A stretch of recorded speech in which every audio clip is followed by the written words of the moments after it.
Hello and welcome to the first YouTube edition of the Final Siren Podcast. I'm your host, Peter Williams, and we've got a huge episode today. I'm joined by AFL draft editor Michael Alvaro. Michael, it's great to be here. Yeah, it is. Glad to be on and in video form. So excuse the mugs, but same old good content.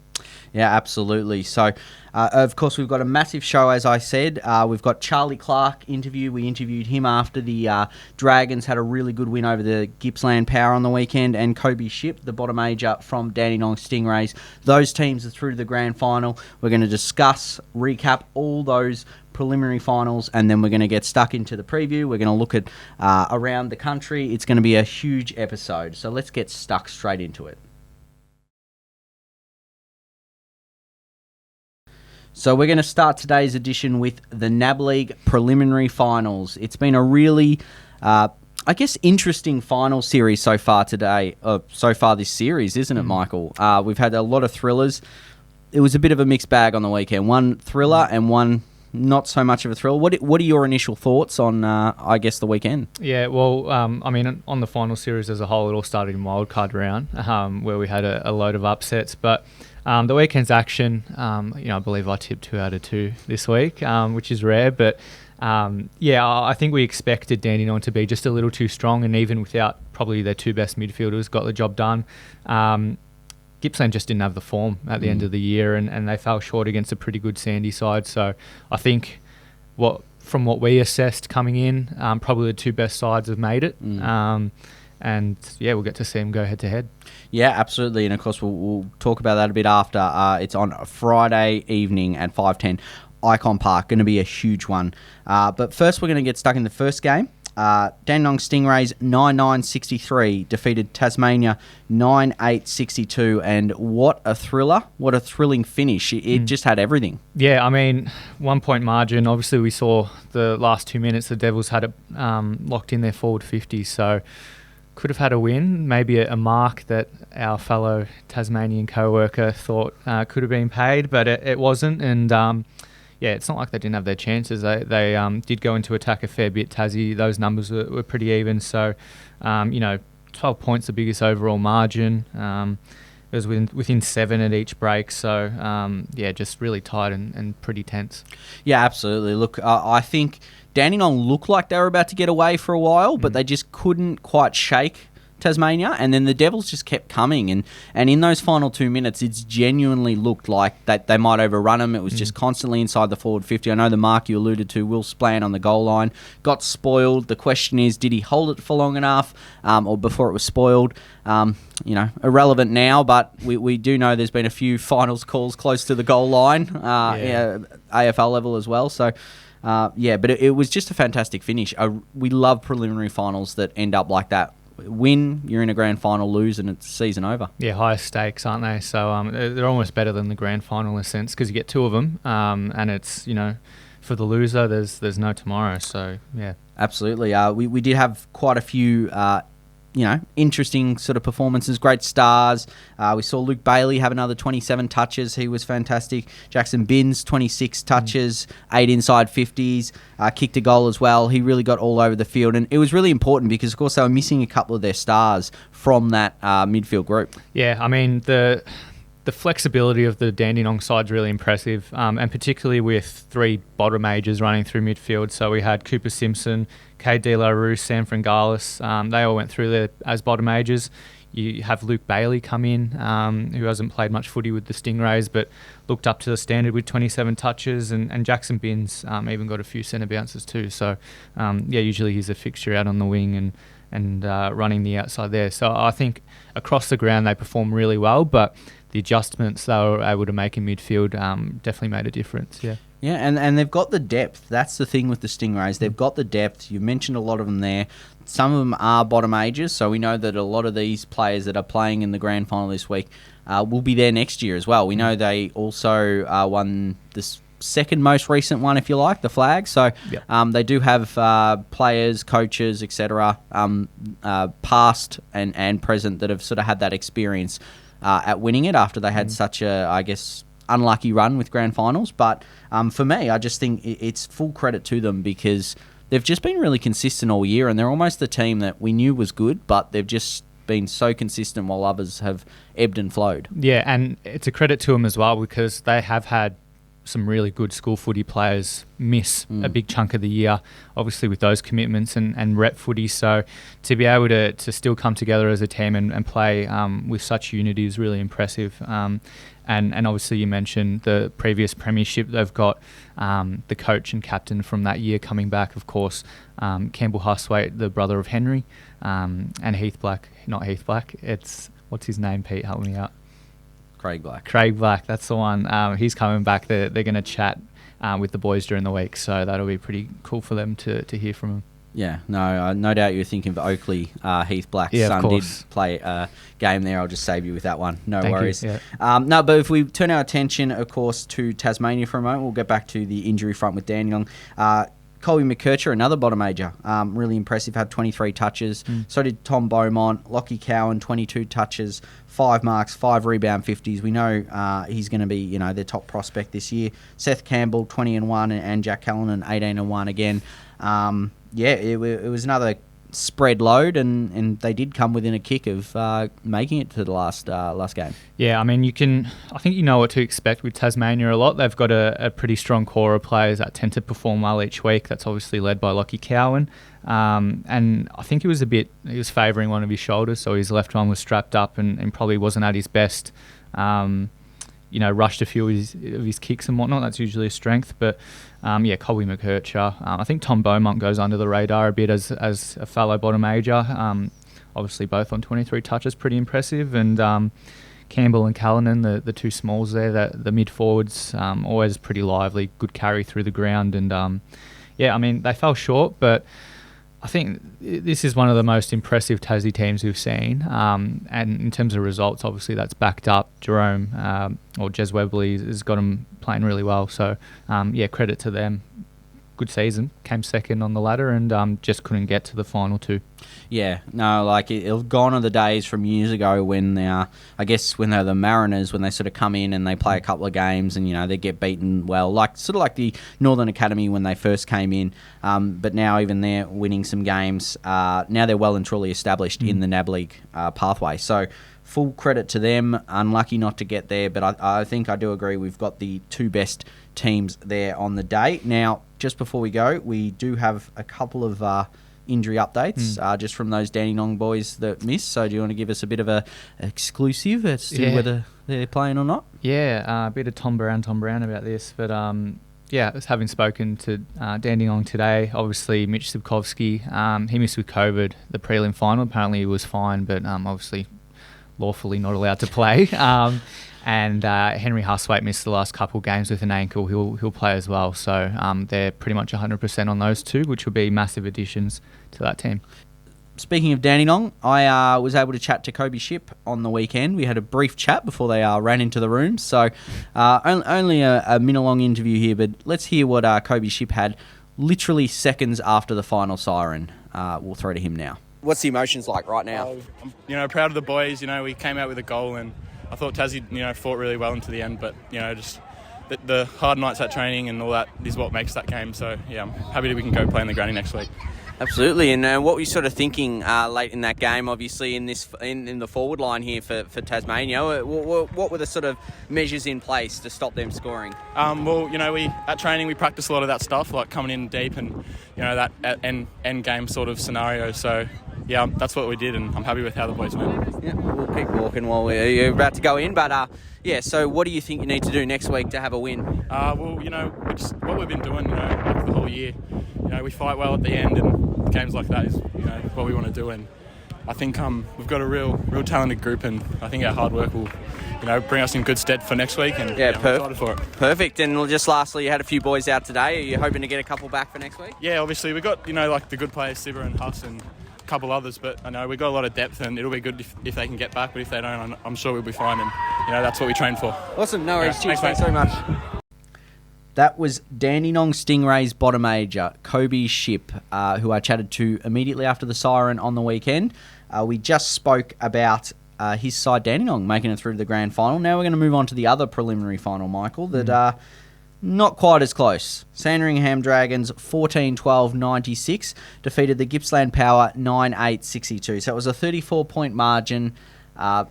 They had the game done and dusted by three-quarter time. Gippsland did kick a few early in that fourth term to sort of bring it back a bit, made us think, oh, could they? But then Sandringham just steadied a bit and got the job done. Yeah, bit of numerology for you as well. Both teams who lost on the day kicked exactly 9-8-62, which is a cool stat. But you're right, the scoreboard pressure from Sandy was just too good. I think they've got a good range of medium forwards who get the job done. So you look at Sheasel, obviously, as a star, and Charlie Clarke can hit the scoreboard. They've got Jamie Hope down there as well.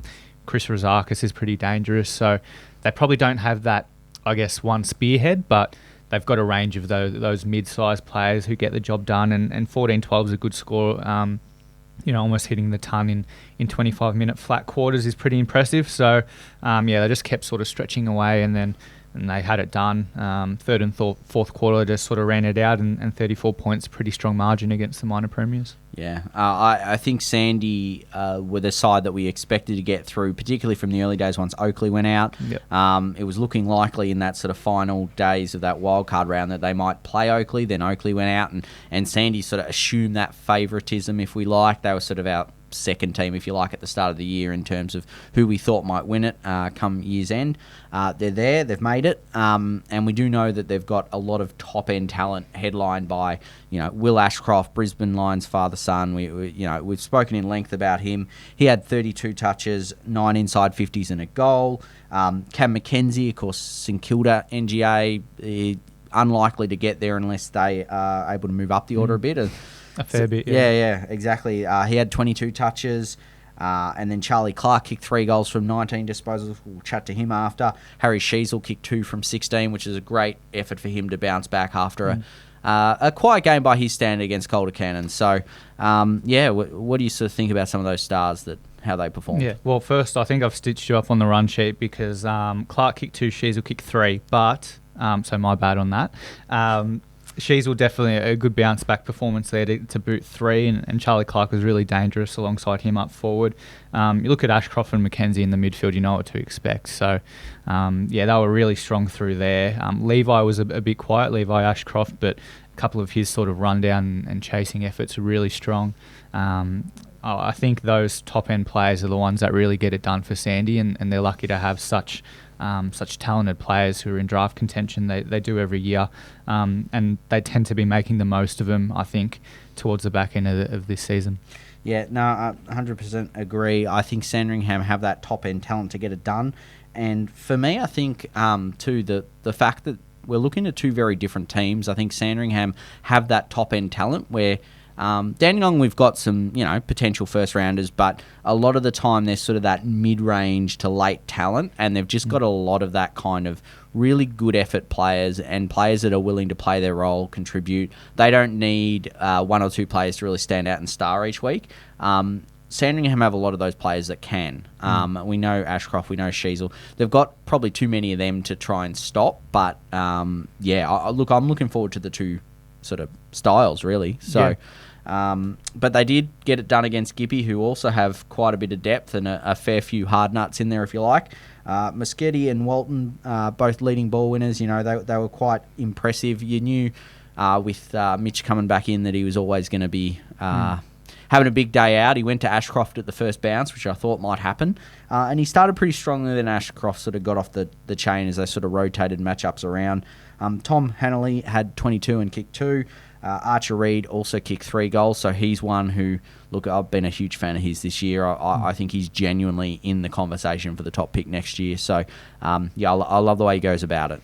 Yeah, he was fantastic, wasn't he? At over 200 centimetres, quite an exciting sort of athlete, and has just natural footy craft. Obviously, his brother Zach was a bit like that as well in his draft year.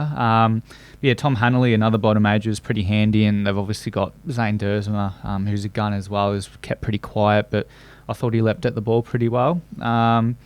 They probably just didn't get enough from some of their top enders. So guys like Bailey Humphrey spent a lot of time forward, hit the scoreboard, but probably didn't have enough of the ball to make a real impact. Jacob Constanti was handy when he had the ball, but again, just probably didn't have enough supply in the end, or enough good supply. And as you say, like Gippy have good players across the ground, solid ones, but they probably just didn't get enough from their stars on the day, unfortunately. And Gippsland are one of those teams that tend to, apart from the last couple of years where they sort of down a little bit, realistically we didn't have a year a couple of years back, but Gippsland are the kind of team that always seem to be thereabouts. They generally make finals, they'll generally go to a preliminary, and then perhaps they'll usually fall short against an Oakley or a Sandy or someone like that that's got their full school kids back. So for me, it was one of their best years that I've seen them, along with the Caleb 2019. 2019, Caleb Sarong, Sam Flanders, you name it, the whole crew there. They were fantastic that year. So I'm really, I guess they'd be really excited about what they were able to produce this year. I think they're going to have a lot drafted, not just this year, next year. And they're also going to have a lot of talent next year. Like we spoke about the Stingrays, but this team's got just as much. Like Zane Dersma, we spoke about Reed. Like they've got so many that are going to be there again in 2023. Yeah, and I think that's the difference with, like, you look at the 2019 squad, which is probably arguably stronger, but they had mostly top ages in that one. Whereas in this team, they're going to be able to sustain it and have that top-end talent, that draftable talent for next year as well. So, yeah, pretty exciting times. Yeah, absolutely. So now we're going to flip back, if you like, to Sandringham. We're going to actually hear from Charlie Clarke, who had a good game on the weekend. He kicked a couple of goals, as Michael corrected his own mistake before. Kicked a couple of goals, had an impressive display. Michael chatted to him after the game. So here's Charlie Clarke chatting to Michael. Here with Charlie Clarke of the Sandringham Dragons after they won through to the grand final. Initial thoughts after that one? Great to get the win, get into the granny. Unreal feeling. We just played a great brand of football today. We're very attacking, just getting those quick entries in, backing in our forwards. It's all about trust, and then we just backed each other in. Yeah, must be nice being up forward when you got a midfield of Ashcroft, Houghton and Mackenzie. So I guess what's it like from your end getting the delivery from those guys? It's very good. It's always quite direct with them. Very good deliveries. It makes it easier for us forwards. Kick 3 today, I think. No, kick 2. Kick 2. Yeah, 2. All right. She's knocked that one on the line. So right. We'll call it 3. Yeah, we can call it 3. Well, which one was your favourite? Probably that one on the boundary where I just did the little snap and then turned to the crowd, give them a little something. Yeah, is there anyone in particular you're looking for in the crowd, or just a general sort of have a look at me? Oh, no, I had have a few family in the crowd today, so I thought I'd give them a rev up, just get them going. Awesome. And have you faced the Stingrays this year? We've played them twice actually. So we played them in that, I think, round 8 clash, and then on the Friday night. And we got Will and the Shees back for that game, so we're pretty confident going into it. I think we sort of just thought we were going to win, and because we played them earlier on in the year in a practice match, and then we won by 80 points. So I think we just went in with the mentality that we're going to win, not like we can't underestimate anyone. So going into this week, we know they can win, and we know they're a good bunch of kids. So can't underestimate them. But You told me just before we started that obviously you sort of gained a bit of confidence and whatnot over the last couple of weeks. Things have seemed to click. So you think you're sort of peaking at the right time now? Yeah, definitely. I guess it's the best time to be playing good footy. And I'm pretty happy with how I've been playing the past couple of weeks. It's good. And then, and the team's also putting in a great effort. So, makes it easier for me as well. Awesome. All right, who else played well today? Sheezel played well. Very lively up forward, which was good because he was a bit sore last week, so he got the hip right, and then he was good to go this week, and I think he kicked 4, did he? Yeah, about that. And then Will just dominant every week. Just the back line holding it down. It's really good. Great collective performance by the boys. You must be looking forward obviously to the grand final next week. Sort of how's that feeling, and are you a sort of big game player? You back yourself to really step up? I love playing in front of crowds and being kind of clutch. So definitely love playing well in the big games, and sort of thrive on that, which is good. I'm pretty confident going into Friday, but we'll just take it day by day, get the recovery right, hit the training track well. We'll just see what happens. Awesome. Well, congratulations, mate. All the best. Thank you. Appreciate it. Cheers. Awesome, mate. You're listening to the Final Siren Podcast and watching now on YouTube. Peter Williams here with Michael Alvaro. We're about to dive into the NAB League Grand Final preview. It's the game we've all been waiting for. The whole year we wanted to get to this stage, the best of the best. Dandenong Stingrays versus Sandringham Dragons. It's at Icon Park, 5:10 p.m. Geez, I'm looking forward to this one. Yeah, so am I. Like, best day of the year, probably second to Country versus Metro coming up, which will be the championship decider. But obviously usually we get the cream of the crop in this sort of game, and that's going to be evident as well with some of the draftable talent on either side. Yeah, absolutely. And in the end, we've really ended up with one Metro versus one Country, Yep. so that's always good fun when you're at a grand final. Just like the girls this year, yeah. Yep, and of course they're going to have a lot of support because Dandenong's a pretty well supported region. Sandringham we know is. I think there's going to be a lot of crowd support for both teams, so it's going to be a really exciting time. For me, I think if we're looking through key areas, you can't go any further than the midfield. I know that's pretty straightforward, but for me, the midfield's just crucial. Yeah, I think it's where all the stars are. Sandringham, their midfield is imperative to their results. Houghton, Mackenzie, Ashcroft, 3-2-1. Superstars, and then you've got guys like Charlie Clarke, Levi Ashcroft can run through there, and those two, the latter two, are also part of, I guess, a really good forward group who stay dangerous. We spoke about them before.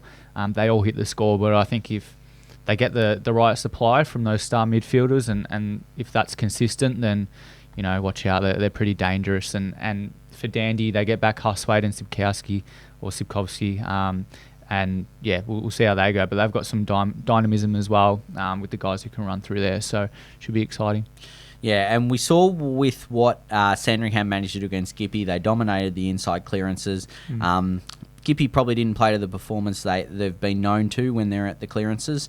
Dandenong, I feel, have been more consistent in that area, and certainly getting those guys back. I know sometimes you might be a bit rusty, but those guys have played a lot of footy this year. In many ways, probably having a rest is good. I feel like it's going to be very evenly matched, and if Dandenong can kind of get it forward, they might not have as much like X factor necessarily as Sandringham or on paper, but they've just got a really consistent front six, if you like. With Sandringham, Charlie Clarke's probably going to be dangerous. Sheezel, when he's forward's probably going to be dangerous. They've got those targets inside 50. With Dandenong, it really could be anyone. Like, we've seen players pop up, kick goals. Harrison Jones, perfect example. Earlier this year when I saw him against Oakley, came out of nowhere, kicked a bag of 5, and he's had a great end of the season. There's just so many contributors in that forward 50, and we've seen like Jackson Binns go there, and even Sivkowski, as you said, like he played a bit of forward in the game before he missed. So, I'm just interested to see who wins that. Yeah, and the bottom majors as well. Like, I think the difference with Dandenong is they have a Harrison Jones where he can play tall and be that sort of leading target. But then, you've got the power of Fringalis. You've got Cooper Simpson roaming through there. Harry DeMattia can roll forward, and even Nick Collier's pretty handy rotating mid forward. So they've got options, and so does Sandy. So it's just throwing all the big boys, the good players in there, and seeing who comes out best. It's going to be really interesting.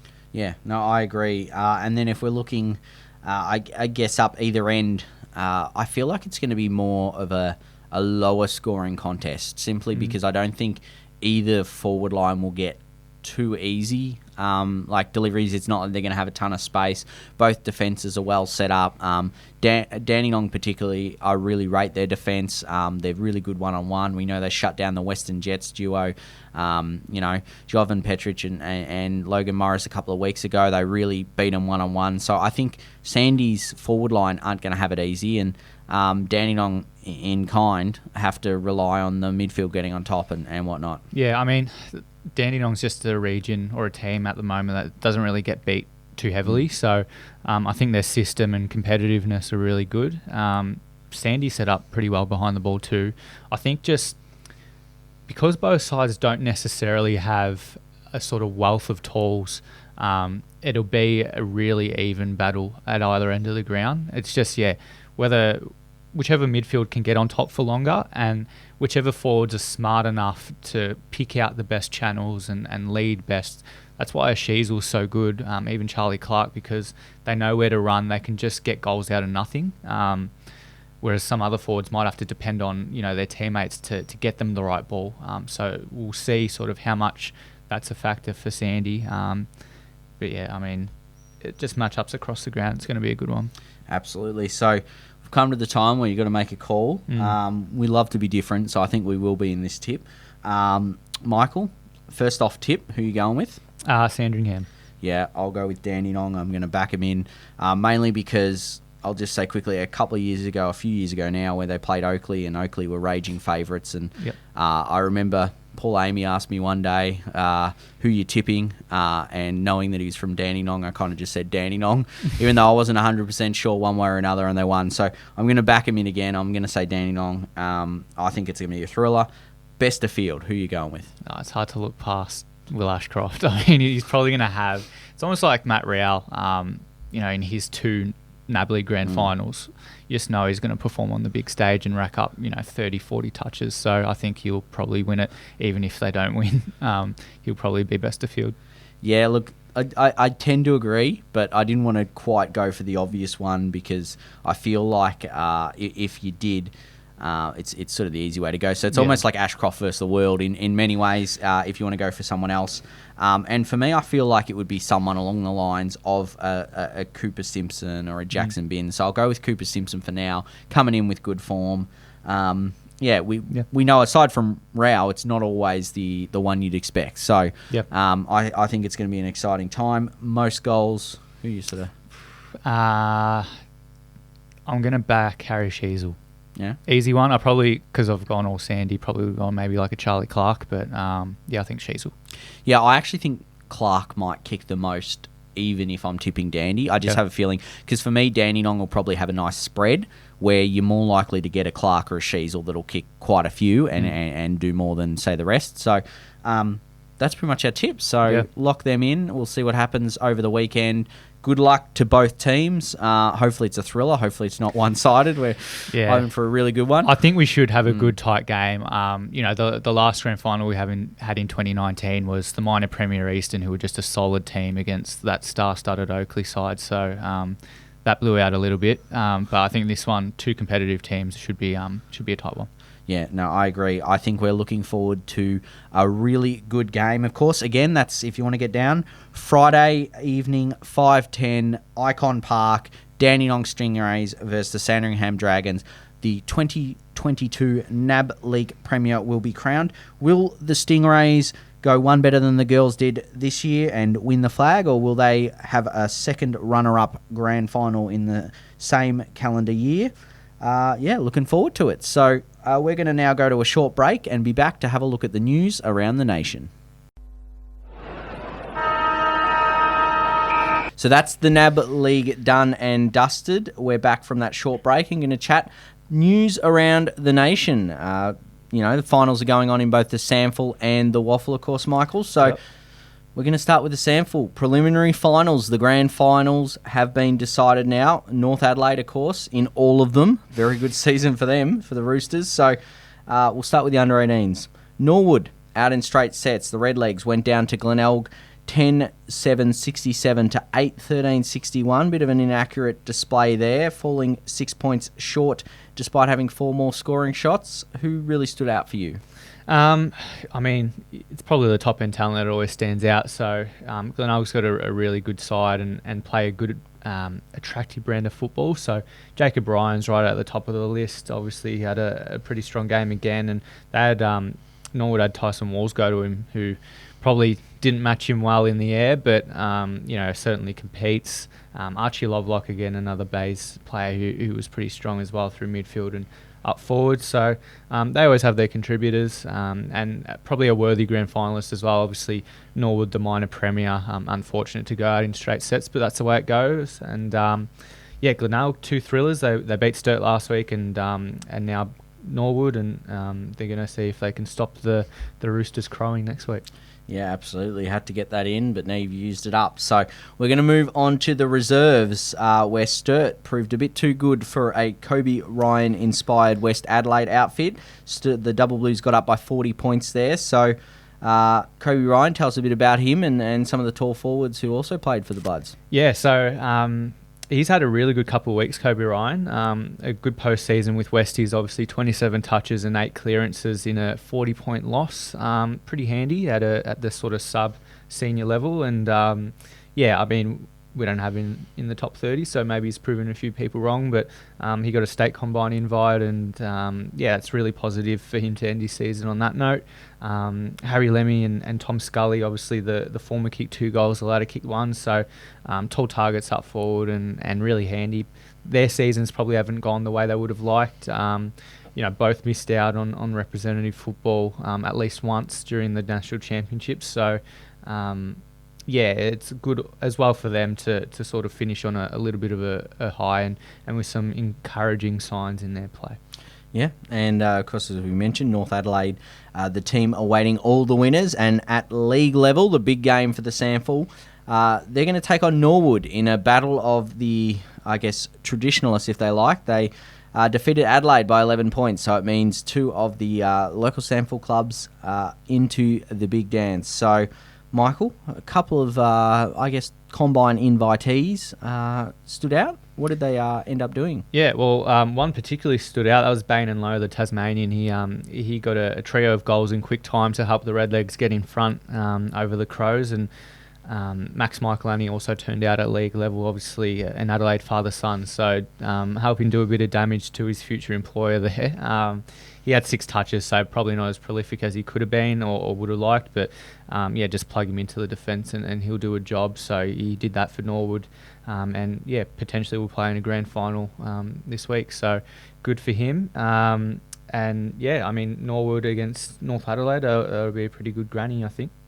Yeah, no, I think it will be a huge crowd out there to see so many, local talent as well as youngsters out on the park across all 3 grades. Yep. Of course, at Adelaide Oval, a huge day of footy action there. We're going to move a little bit more west over to the Waffle, where it was week 1 of the finals. Now, West Perth had the week off across everything, similar to North Adelaide. Not quite in the grand finals yet, but they had the week off. They finished top across the board. We're going to start with the Colts. And in one game, it was South Fremantle defeating East Perth by 28 points. In the other game, there were a few players that really caught the eye. Peel Thunder defeated Subiaco by 4. So, Michael, who were some of the players that stood out in that performance? Yeah, well, Clay Hall, a wingman from Peel, had 19 touches. It was the top ball winner for the winners there, and Ethan Logan kicked 3. We had Corey Tregenza Cashel kicked 2, so a pretty solid sort of key forward, particularly against his peers. He's got that big frame. And then you got the ruck duo for the Thunder, Jackson Broadbent and Mitch Edwards, 46 hit-outs between them, so hard to beat and hard to beat in midfield if you got that sort of supply. For Subi, they've got a couple of wild cards, obviously Tyrrell Dewar, he kicked 2 goals, Colton Tholstrup kicked 1 from 12 touches, so they're probably their more draftable players, but a pretty solid team across the board, the Lions. Yeah, no, I agree with that. So just moving forward in the Colts, West Perth, as we said, will take on Peel Thunder now. That's a huge game, potential grand final on the line, so we know how important that is. Subiaco and South Fremantle are playing in the other game, so really important there. Just quickly onto the reserves, West Perth will take on Claremont for a spot in the grand final, while South Fremantle will take on Subiaco in the, elimination of the semi-finals there. League level, there were a couple of East Fremantle prospects who really stood out during the Sharks' win over Claremont by 48 points. Yeah, I mean, they've been solid. Jack Cleaver and Jed Hagen played a good few games in the top flight. So Cleaver 15 touches, Jed Hagen 11 on the weekend, and obviously the latter can play up either end of the ground. So, he's been such a sort of decorated junior. It was only natural that he got to crack the top grade over in WA, and Jack Cleaver, a pretty solid operator, sort of off the half-back line, helping the Sharks get up there. So good result for East Freo. Yep. And unfortunately for Steely Green and South Fremantle, it's the end of the road in the league final series. Peel Thunder got the better of them by 9 points. So how did Steely go? Yeah, pretty well. I mean, I think he just recently cracked the league level again after his national championships commitments. So he had 12 touches on the weekend and couldn't help him get over the line, unfortunately. But it's positive that he's been able to spend a good amount of time in midfield this year. And obviously the Bulldogs are a really strong league team. They were the premiers not long ago. So, yeah, good on him, basically, for getting up that high and they might miss him once he hopefully cracks the AFL. Yep, well, they are missing the rest of the final series. So West Perth will take on East Fremantle in a huge game there for a spot in the grand final. Claremont take on Peel Thunder as well in the other final series. So they're the 4 teams left in the running. Going to be an interesting race to the finals and to the premiership in the Waffle. So that sort of wraps up our news around the nation, Michael. So that's about all we have time for today on the Final Siren podcast. So if you've got any suggestions, of course, you'd like to hear from us going forward, make sure you let us know. And make sure you're following us on Facebook, Twitter, Instagram, and of course YouTube. If you're listening to this on your favourite podcast streaming device, make sure you check out the YouTube video because we do have some highlights that'll be going up for the NAB League games we discussed earlier in the podcast. So tune in for that, and of course some of the interviews and whatnot, plenty to hear, see, you name it. So really exciting time, Michael. Thanks for joining me today. Thanks for having me on. I hope for the viewers the visual wasn't too offensive, but we got there in the end, didn't we? Yeah, we did. It's been a long time, but we've enjoyed it. We'll be back next week. Going to be an exciting time going forward, running into our favourite time of the year, really, draft time. So I've been your host, Peter Williams. Thanks for tuning in, and I hope you'll join us again next time.